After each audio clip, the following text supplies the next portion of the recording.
Vote देगा बहुजन और कुलपति बनेंगे सवर्ण। जी हाँ दोस्तों, बता दें कि आज सावित्रीबाई फुले इनका स्मृति दिवस है। वो सावित्रीबाई फुले जिन्होंने इस देश की परंपराओं को तोड़ दिया। वह परंपरा जो मनुस्मृति ने बनाई थी, वह परंपरा जो वर्ण व्यवस्था ने बनाई थी, जिसका यह कहना था कि पढ़ने लिखने का अधिकार सिर्फ उच्च जातियों को है, सवर्णों को है, ब्राह्मणों को है, और उस व्यवस्था को तोड़ने का काम सावित्रीबाई फुले करती है और तमाम शूद्र अतिशूद्रों के लिए और महिलाओं के लिए शिक्षा के द्वार खोलती है।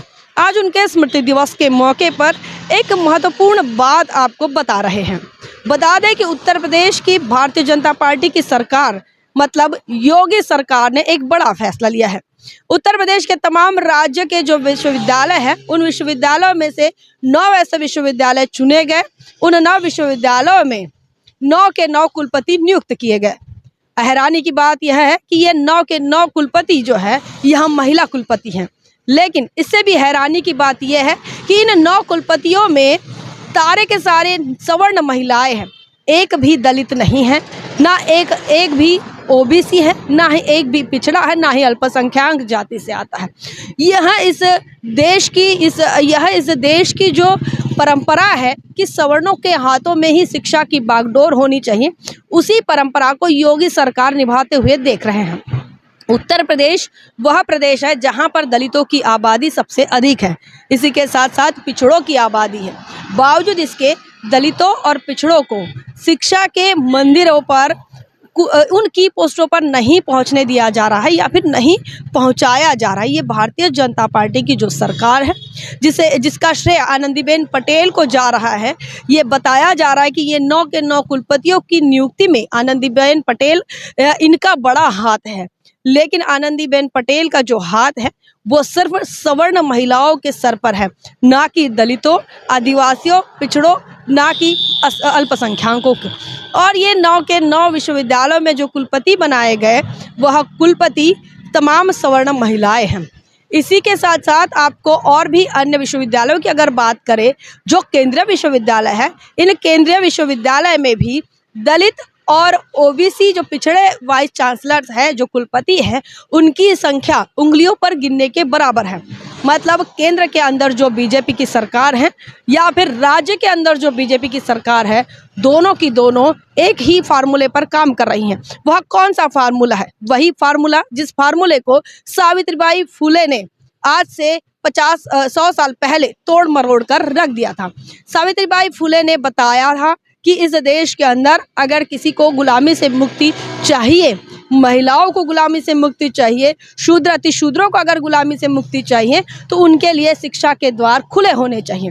जिसके लिए महात्मा फुले ने शिक्षा का आंदोलन चलाया, और ना सिर्फ आंदोलन चलाया बल्कि स्कूलें खोली और वहाँ पर महिलाओं को पढ़ाने का काम किया, शूद्र अतिशूद्रों को पढ़ाने का काम किया और उन्हें शिक्षा की वो रोशनी दी ताकि वो अपनी गुलामी से मुक्त हो सके। आज की तारीख में भारत के अंदर संविधान है और संविधान का ये कहना है कि तमाम देश के तमाम वो लोग जो इस देश का हिस्सा हैं, इस देश के नागरिक हैं, चाहे वो महिला हो, चाहे वो पुरुष हो, चाहे वो किसी भी जाति से आते हों, उन्हें पढ़ने लिखने का अधिकार है और उनके लिए शिक्षा के द्वार हमेशा खुले रहने चाहिए। इतना ही नहीं, संविधान ये बताता है कि उन्हें निःशुल्क शिक्षा दी जाए और शक्ति का शिक्षण मतलब कि कंपलसरी एजुकेशन की बात इस देश का संविधान करता है। बावजूद इसके उन तमाम बड़े जगहों पर, चाहे वो राज्य के विश्वविद्यालय हो, चाहे वो केंद्रीय विश्वविद्यालय हो, जहाँ से एक अच्छा नागरिक तैयार होता है, उसे तैयार करने वाले जो लोग होते हैं, चाहे प्रोफेसर्स हो, एसोसिएट प्रोफेसर्स हो या फिर वाइस चांसलर हो, यहाँ पर अगर आप देखते हैं तो सबसे ज़्यादा सवर्णों की भर्ती है। क्या ये मात्र संयोग है कि अधिक से अधिक प्रोफेसर जो है वो सवर्ण जाति से आते हैं? क्या यह सिर्फ एक संयोग है कि अधिक से अधिक वाइस चांसलर और कुलपति जो है वो सवर्ण जाति से आते हैं? यह संयोग नहीं हो सकता। यह इस देश की व्यवस्था है जो लगातार उन जाति के लिए सॉफ्ट कॉर्नर रखती हैं जो सवर्ण जातियों में आते हैं, चाहे वो ब्राह्मण हो, चाहे वो क्षत्रिय हो, चाहे वो वैश्य और उनके लिए एक सॉफ्ट कॉर्नर इस देश की सरकारों का भी है। सरकारों के साथ तालमेल बिठाकर, सरकारों के साथ मिली भगत करके इस प्रकार से वाइस चांसलर और कुलपतियों की नियुक्ति की जाती है। आज सावित्रीबाई फुले इनके स्मृति दिवस के मौके पर बड़ी शोक के साथ और बड़े दुख के साथ ये बताना पड़ रहा है कि जिस देश के अंदर हम बात करते हैं कि हम प्रगतिशील हो गए और हम ये बात करते हैं कि हमारे देश का डंका और हमारे देश के प्रधानमंत्री का डंका विदेशों में बज रहा है, उस देश के अंदर ये बताना पड़ता है कि बेटी को पढ़ाओ और बेटी को बचाओ।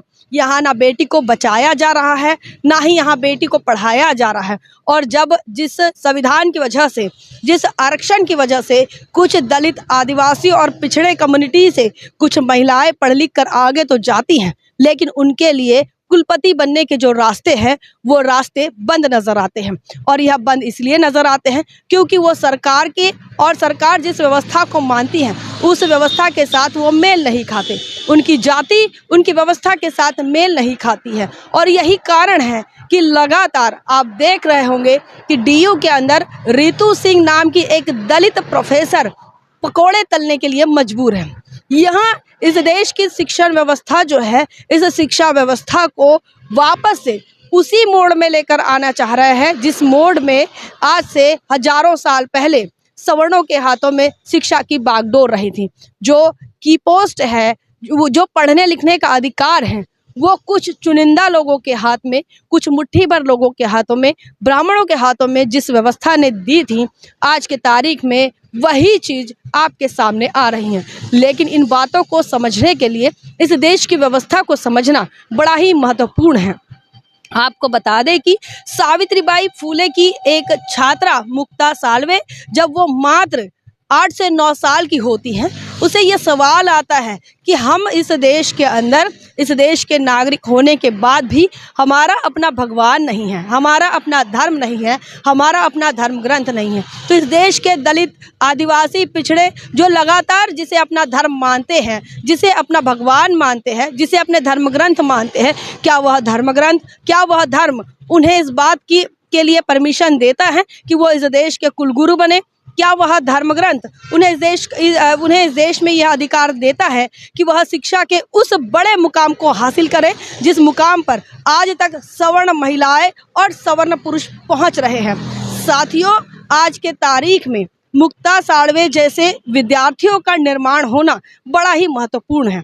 यह इसलिए महत्वपूर्ण है कि आज से कई साल पहले मुक्ता साल्वे ने यह कहा था कि हम अपना धर्म खुद बनाएंगे, हम अपना धर्म ग्रंथ खुद लिखेंगे। जो धर्म ग्रंथ हमें मानव नहीं समझता, जो हमें इंसान नहीं समझता, ऐसे धर्म ग्रंथ को हम लात मारते हैं, ऐसे धर्म ग्रंथ को हम छोड़ते हैं और हम अपना नया धर्म ग्रंथ बनाएंगे। हमें लाइब्रेरी की ज़रूरत है। तो ऐसे सवालों के और ऐसे जवाब, इस व्यवस्था के लिए ऐसे जवाबों का निर्माण, ऐसे जवाबों की व्यवस्था जो है, ये सावित्रीबाई फुले की एक छोटी सी विद्यार्थिनी कर सकती हैं। या फिर वो उसमें इतना बड़ा जज्बा, इतनी बड़ी हिम्मत आपने इतिहास में से पढ़ा है कि कितनी बड़ी हिम्मत वो एक छोटी सी बच्ची दिखाती है।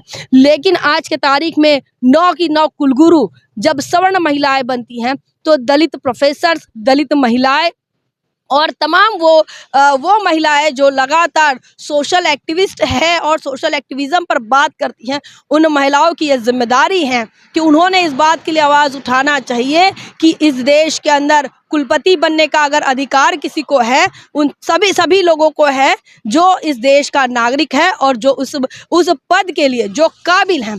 बावजूद इसके क्या ये सवाल आज भी खड़े होते हैं कि क्या सिर्फ सवर्ण महिलाएं ही काबिल हैं जो कि कुलपति बन सके?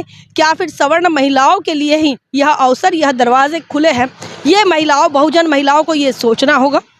बहुजन महिलाओं के लिए क्या रितु सिंह जैसा ही एक आदर्श रखना होगा जो लगातार अपने हक अधिकार के लिए डीयू से, दिल्ली यूनिवर्सिटी के प्रशासन से लगातार लड़ रही हैं, देश की सरकारों से लड़ रही हैं? तो क्या बहुजनों के हिस्से में सिर्फ संघर्ष आएगा और बहुजन समाज सिर्फ वोट देगा और जब कुलपति बनने का मौका आएगा, जब प्रोफेसर, एसोसिएट प्रोफेसर बनने का मौका आएगा, तो सवर्ण महिलाओं को उनकी जाति देखकर आनंदीबेन पटेल और योगी आदित्यनाथ की सरकार उन्हें जाति देखकर कुर्सियां दे देगी?